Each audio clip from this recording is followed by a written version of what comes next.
So that game happened.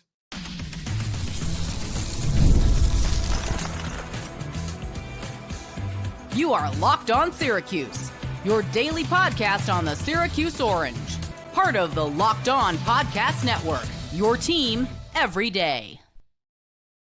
Well, Syracuse basketball gets absolutely blitzed.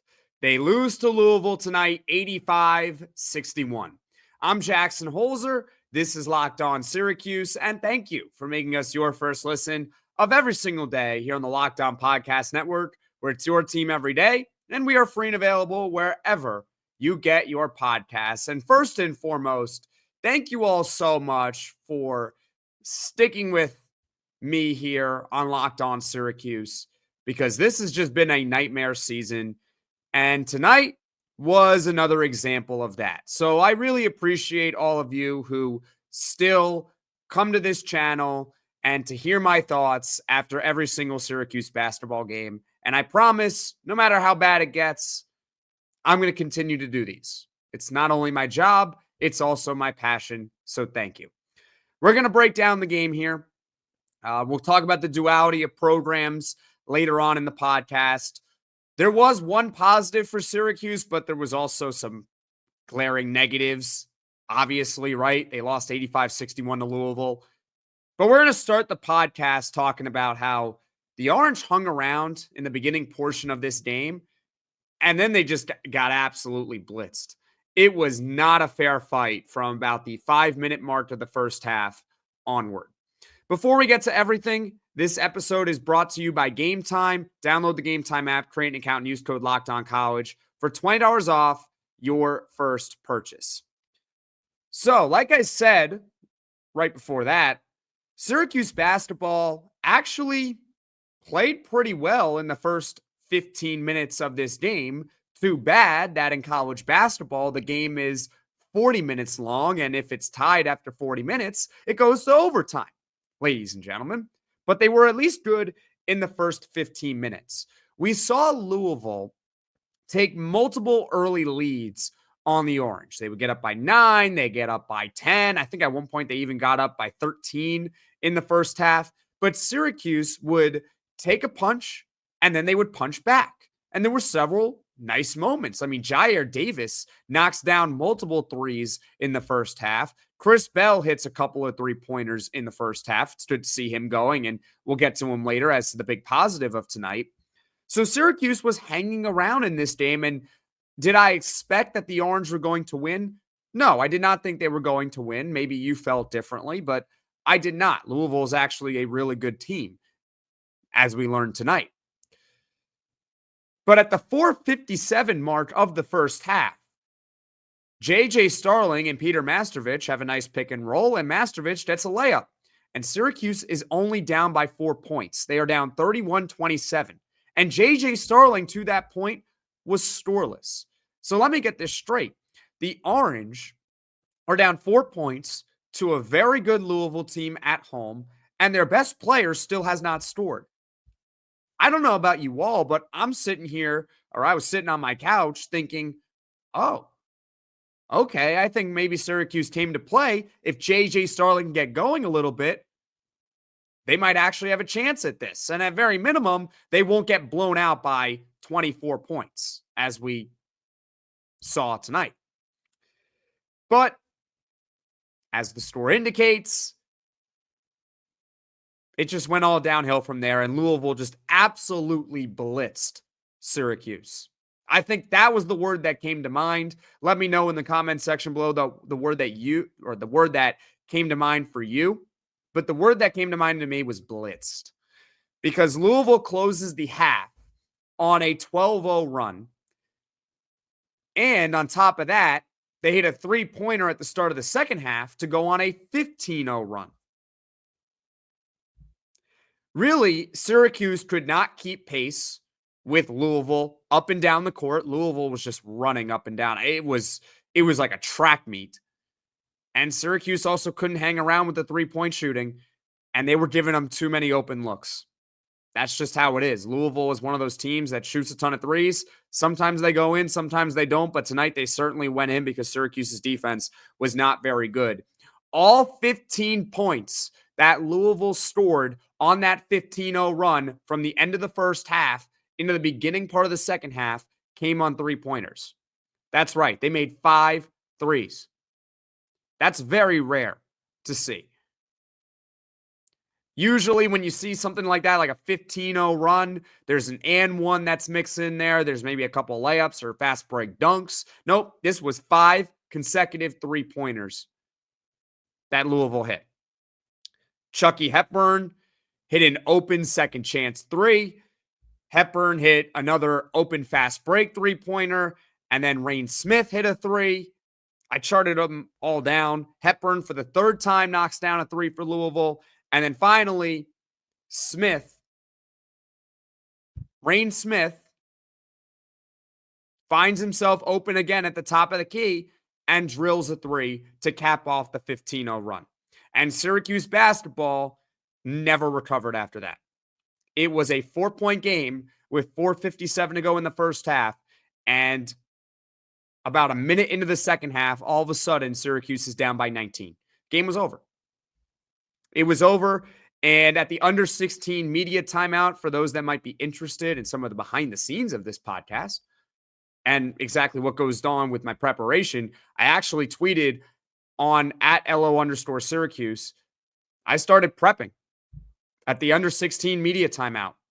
I already knew what I was going to say for this podcast, which, by the way, look, I love doing these podcasts, but I absolutely hate when I already know what I'm going to say so early in a game. And look, it's sports. I get it. Anything could happen, right? Syracuse basketball can come back from 19 points down, and I would have a great story for you all. And I would tell you guys, I was prepping this podcast. I knew exactly what I was going to say. And then all of a sudden, I don't know, Chris Bell hits 5 consecutive threes and the Orange go on a 21-3 run and they end up winning the game. But more often than not, when it's a 19-point game at the under 16 media timeout, it's over. You know that Louisville is a significantly better team. And even though Syracuse is at home, it doesn't seem like it really matters. So Syracuse basketball loses this game 85-61. The defense was also horrific. But what else do you want me to talk about with it? I mean, it's been bad pretty much all year. The goodwill that the program built over the last couple of games just evaporated very quickly in that 15-0 run. And they got beat. They got beat pretty good. Congratulations to Louisville. If you are a Louisville fan that is watching and listening to this podcast, that program seems to have really turned it around, and we're going to talk about it a lot later on in this podcast. So shout out to you guys. Best of luck the rest of the season, I guess. But Syracuse basketball is just, it's very clear when they play against these very good teams that they just don't really have a chance. They just don't. The efforts, they try, but they just don't have it. It is what it is. So Syracuse basketball loses to Louisville 85-61. I'm Jackson Holzer. This is Locked On Syracuse. Louisville goes on a 15-0 run from the end of the first half into the start of the second half to absolutely blitz Syracuse. Let me know your thoughts in the comment section below on this game and the season in general. Coming up, we'll talk about the one positive of this game, which was Chris Bell, but also there were certainly some negatives, which we'll get to coming up after this. Attending the new 12-team college football playoff games is an incredible experience that brings fans together like never before. I remember the excitement of past playoff games and can't wait to make new memories with the updated format and extra teams involved.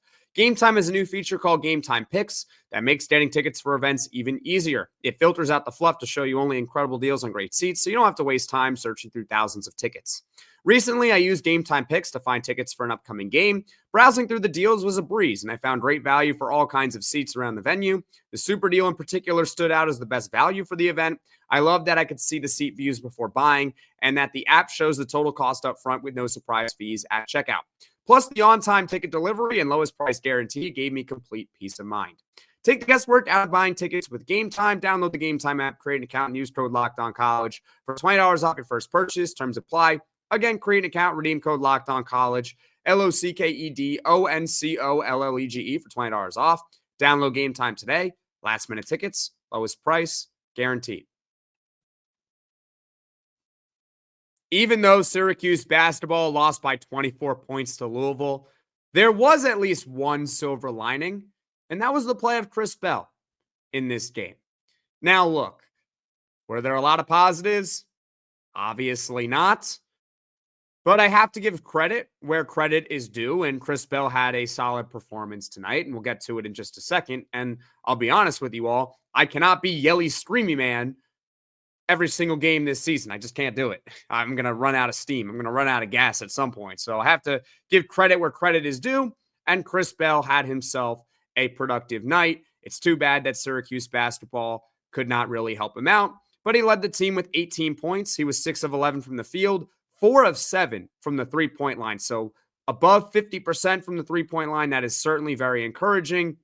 He did miss a couple of free throws in this one, but I'm being nitpicky if I'm being honest with you. There was one point in the first half I also thought he played decent man-to-man defense at one point, which is encouraging to see, but you could probably tell it's hard to be very complimentary as the team overall.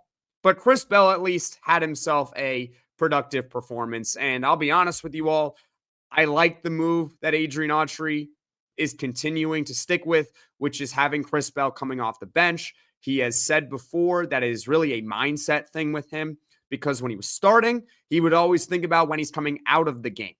But when he's coming off the bench, he's always thinking about when he's coming into the game, and that helps him out. I think a lot of times with Chris Bell, it's really all the mental game with him. We have seen that now over 2+ years, now 2.5 years at Syracuse, where he can be a really good player, but he can get in his own head. But when he's going, he's going. And so, like right now, keep him coming off the bench. It seems to be working for Chris Bell. He's been in double figures in 3 of the 4 games since coming off the bench.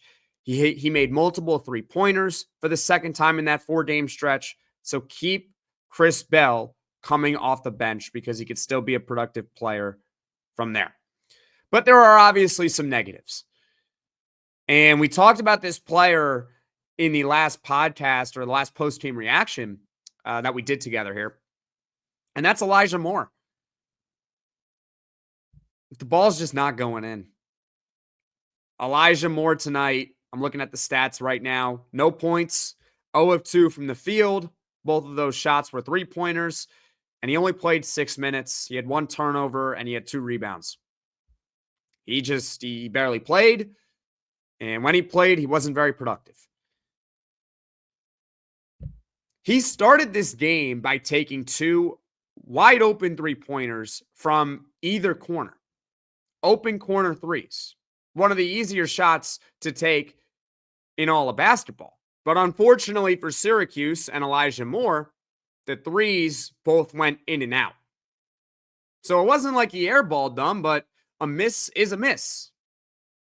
They went in and out, and it's gotten to the point where Elijah Moore once again started the game for Syracuse, and he's particularly starting because Jaquan Carlos is now coming off the bench. But Adrian Autry, in the second half, he made a lineup switch. It was the same starting lineup as before, but he had Jaquan Carlos in the game instead of Elijah Moore. And you can be mad all you want. Look, I'm not the biggest Jaquan Carlos fan, and I imagine that most of you all who are watching or listening to this podcast are not Jaquan Carlos fans. He has not played well this season at all.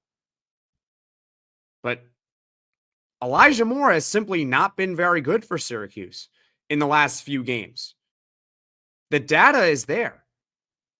Elijah Moore, I can't believe I'm saying this, he has now gone 6 straight games without scoring a point. 6 straight without scoring a point for Elijah Moore now. Look, he's a freshman. I understand that. And it's hard to be too harsh on him, but he's not playing well. And I wanted him to be more aggressive at the end of last game. That's what I said on the podcast. He did come out shooting those threes. He missed both of them. I've run out of ideas. You can have him come off the bench again. Maybe you do that, but I'm sorry to tell you all, I think that means Jaquan Carlos would be back in the starting lineup. Do you want that? I don't know. You tell me. Maybe Kyle Cuff. Kyle Cuff is probably the one that you would want to start. And I would agree with you on that. I would probably want Kyle Cuff starting, have JJ Starling as the 2 guard, and roll with everyone else. And when Donnie Freeman, who is still day-to-day, according to Syracuse basketball, with a lower right leg injury, when he comes back, he'll take the place of Jair Davis. Maybe that's what Adrian Autry should do. Have Elijah Moore come off the bench, and the same thing with Jaquan Carlos. I would not, I guess, be opposed to that. The other negative in this game is, look, we got to talk about him. JJ Starling. And I will start off by saying this. JJ Starling is going to be fine. He's going to be okay. He had an off night. JJ Starling had 4 points. He was 1 of 7 from the field, 0 of 3 from 3-point. He made both his free throws, which is good. He did have 4 assists, but he played 32 minutes and he had 6 turnovers. But you could tell that Louisville was just keying on him the entire time. They were just keying on him the whole time. They knew that he was the main guy for Syracuse, and if you stop JJ Starling, you stop the team. They knew, and credit to Louisville for doing exactly that. They were just ferocious on defense against Starling. Absolutely ferocious in general, but particularly on Starling. So I think he's going to be okay. But Starling is the team leader. He's the team's leading scorer. 4 points against Louisville. That's not going to cut it, ladies and gentlemen. That's not going to cut it. He was held scoreless in the first half. Imagine if JJ Starling had an off first half, but he had, let's say, 7 points. Let's say he had 7 points at the half. They were down by 16. If he scores 7, which is not even that much for him, they're only down 9 at the half. Now, I get it. It's a weird hypothetical that I'm playing here. But I think you get the point. If he just has a little bit of production scoring in the first half, Syracuse is most likely within striking distance entering the second half. Most likely. Look, would they have won the game? Probably not. They probably don't win the game regardless. But I have seen teams come back from 9 points down at the half. It happens. 9 points in 20 minutes is not that big. It's not. But it's very rare to see a 16-point comeback. It does happen, but it's rare. So JJ Starling, he gets a lot of credit when Syracuse wins because he's typically really good when they win. But tonight, he deserves a bulk of the blame because he only had 4 points. If he produces 20 points and Syracuse loses by 24, we're not talking about JJ Starling.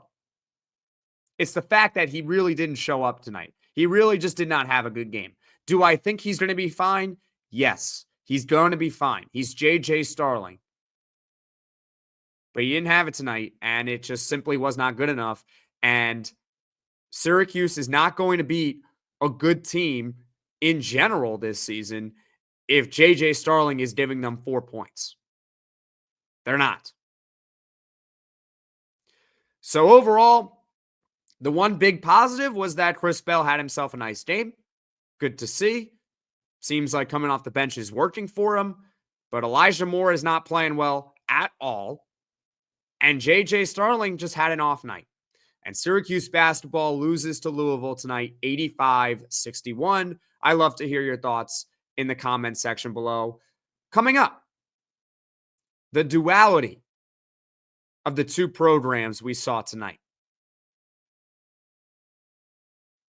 After the holiday hustle, there's nothing like giving your home a little TLC. I always find that decluttering and refreshing my space helps me get back into a routine. Whether you're tidying up, clearing out, or just want to give your space a new look to start the year, WayFair has everything you need all within your budget. I'm currently looking for furniture, and their huge selection makes it easy to find pieces that fit my style and budget. My favorite part, the free and hassle-free delivery, even for the larger items. Wayfair's site was so easy to navigate, and I found everything I needed in no time. Give your home the refresh it needs with Wayfair. Head to wayfair.com right now. That's WAYFAIR.com. Wayfair, every style, every home. Ladies and gentlemen, tonight we witnessed the duality of two basketball programs. We saw one program back on the rise, and another is Syracuse. Yeah, I gave you the answer, which is which, right? We have been spoon-fed in general. I think a lot of people will say this.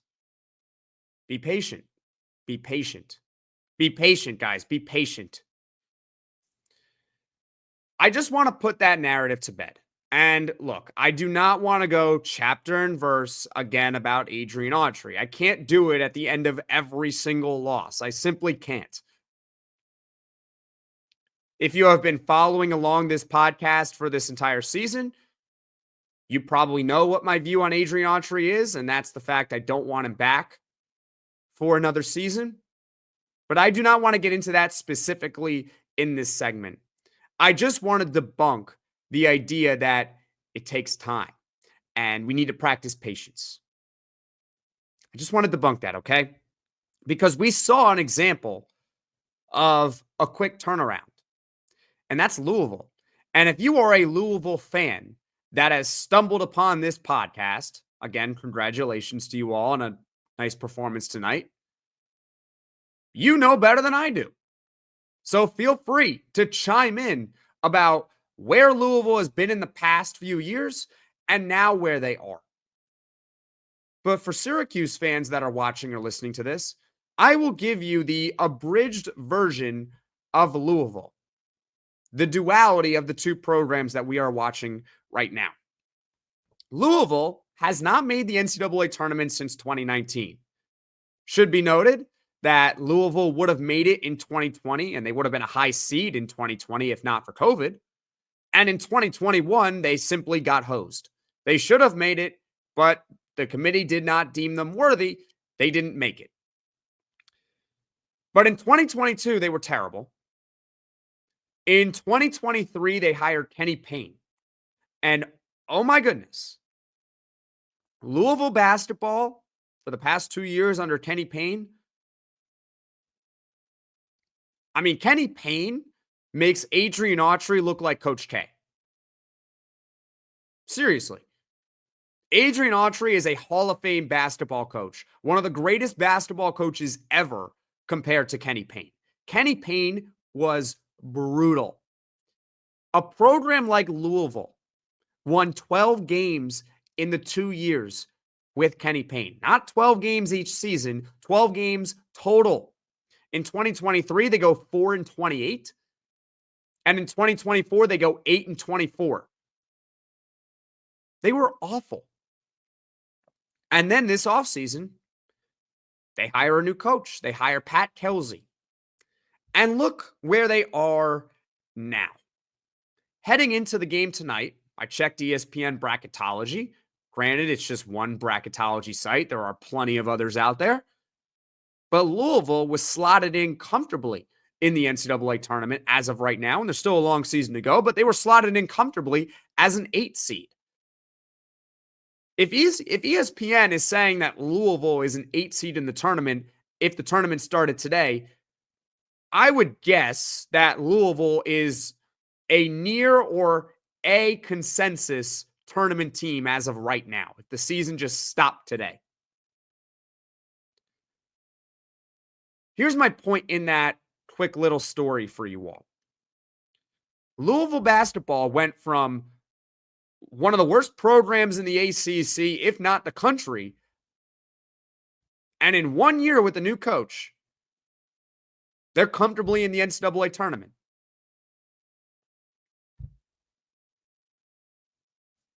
Rebuilding in college basketball should not be treated like rebuilding in baseball.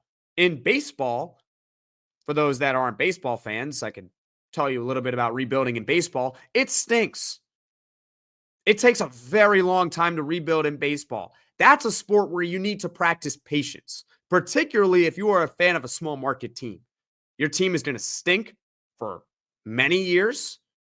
They're going to tank. They're not going to say they're tanking, but they are tanking for top draft picks so they can get these prospects and just pray that a few of them can develop and they can finally be good again. It takes years in baseball to rebuild. College basketball, it's not like that. When you get the right guy in charge, you can go from being really bad to really good in 1 year. And that's what we saw from Louisville. It's great that as Syracuse fans, we got to see that firsthand tonight. We'll see if Pat Kelsey ends up being the right guy in the long run, but at least in the short run, he's their man. And you could tell me chapter, song, and verse about the resources that Louisville has. Well, they had those same resources for Kenny Payne, and they were terrible. Maybe Syracuse doesn't have the same resources that Louisville does. They probably don't. But they have enough. They have enough to where they should be a lot more competitive than where they are at right now. Does Syracuse beat up on bad teams? They do. Beat up is a loose word because they beat bad teams. They can beat bad teams.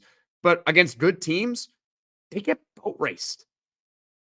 They just get boat raced. It's the duality of these programs.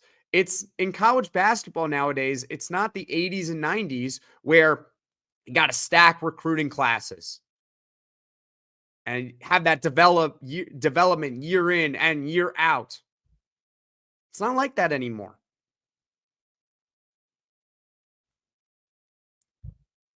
That's just how it is. Look at Louisville. We witnessed it tonight. 1 year, they're really bad with Kenny Payne. First year under Pat Kelsey, I think Louisville fans would have wanted the tournament. If I were a Louisville fan, I wouldn't have necessarily expected it. I would have just hoped to at least get to respectable basketball in his first season. But look where they are now. They're a good team. And Syracuse is not. That's just how it is. Syracuse basketball loses 85-61 to Louisville. What are your thoughts on the duality of the programs? I'd love to hear from you in the comment section below. As far as what is coming up on the podcast, I think tomorrow I'm going to try something a little bit different, a little newness on the podcast, shall we? I've seen this across a couple of channels on the Locked On Podcast Network, and I think it would be a good idea to introduce for Locked On Syracuse. So I'm having on Neil Adler from Inside the Loud House, and we're just going to do a mini podcast talking about Syracuse and Louisville, and it's going to be called, quote, One More Thing. And my plan is to do, quote, one more thing, so one more takeaway from the game after every Syracuse basketball game for the rest of the season. And if it goes well, then that's something that I will carry over into football season next year and obviously next basketball season. One more thing. Leave your thoughts on that in the comment section below. Look out for that mini podcast either late tomorrow morning or early tomorrow afternoon. I'm supposed to record with Neil at 10 a.m. Eastern. Also tomorrow, there will be a full podcast. One of Syracuse's offensive line targets decided to transfer to Maryland, Rontrell Perry. So we'll talk about Syracuse's offensive line and how exactly they attack the unit going forward. Also, keep an eye out potentially for another mini podcast because there was a 2026 four-star defensive back that named Syracuse in his top 7 list of schools. That's obviously pretty good. Another semi-recruiting win, but let's see if Fran Brown can now reel him in. That might come out tomorrow. If I can't get to it tomorrow, hopefully I can get it out on Thursday. Thank you for making Locked On Syracuse your first listen today. And for your second listen, you can check out the Locked On ACC podcast. Alex Dono and Kenton Gibbs, they keep it real and bring you the truth about where your favorite ACC team stands within the conference. You can find Locked On ACC on YouTube or wherever you get your podcasts. Folks, thank you all so much for watching. Thank you all so much for listening.